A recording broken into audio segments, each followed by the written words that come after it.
Star Trek has always been about expressing social commentary on our world right now through the art of storytelling through science fiction. Star Trek Discovery is not only the first Trek series to have openly gay characters, but having two crew members in an open and loving same-sex relationship. No longer are the days when we have to rely on fan fiction so we can ship our favorite characters into homosexual relationships, especially when they have not been LGBT characters to begin with. So having characters intentionally written as LGBT and not merely allowing two characters who are either female or male share a kiss because an alien has taken control of one of their bodies. Sammons and Colbert are not just an adorable couple, but they are an interesting couple who, through the story arcs of Star Trek Discovery's first season and second season, have to face some very interesting obstacles and challenges. I simply couldn't help not want to root for them. Just like any other Trek romance, such as Paris and Torres from Star Trek Voyager, they have their ups and their downs, but somehow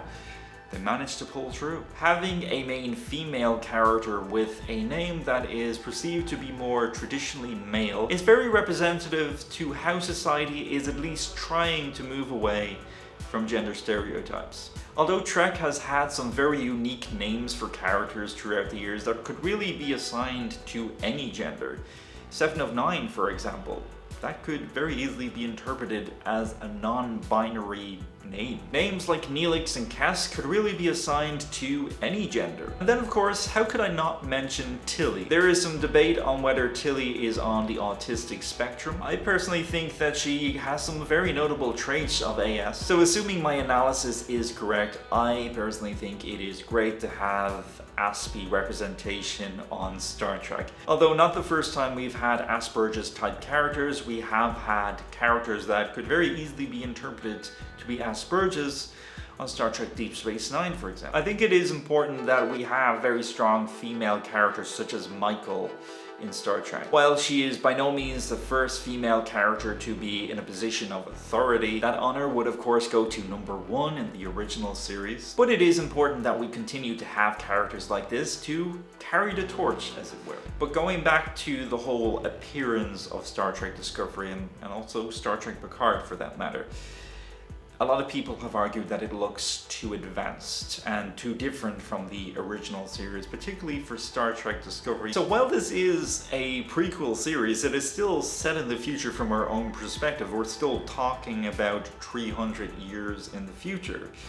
So taking that in mind and taking what Star Trek has always been, and also taking one of the core pieces of philosophy of Star Trek, and that core philosophy is about looking forward. So while this particular series certainly acknowledges the past and acknowledges the events of the past, but it is not about holding on to the past. It is about moving forward. It is about looking to the future. If you take the first 2 seasons, they literally have a storyline where they are in the past and they literally time travel to the future. So in a sense, one could take the interpretation of looking at the past, looking at the choices that were made in the past, looking at the mistakes that were made in the past, learning from that mistakes, learning from the errors of one's past, and fixing them, and then moving forward. And I think we should have the same sort of attitude when it comes to science fiction storytelling. You know, take the original series, for example. I mean, at the time, it was very quaint, it was very quirky, it worked for the 60s. But you're certainly not going to see a show that's made in this era with all those very cheesy looking gizmos and gadgets on the bridge of a starship, because it's gonna look absolutely darn ridiculous. So it's understandable why they would update the technology of what a starship would look like if it was realistically to be made in the 23rd century. Realistically, a starship in the 23rd century is going to have tech that is a lot more streamlined, a lot more compact, and a lot more sleek. So like I said, Star Trek is about looking towards the future. And that, everybody, is where I am going to leave today's video. As always, feedback is always welcome and always appreciated. I would be very interested in hearing your thoughts on what you thought of Star Trek Discovery. Do you think that Star Trek Discovery is an important aspect of the Star Trek franchise? Why or why not? And so feel free to post your comments down below, or if you so wish, post me a video response by checking out the video response tag and including it in the description of your video. And until next time, everybody, don't forget, live long and prosper, and nerds rule the world.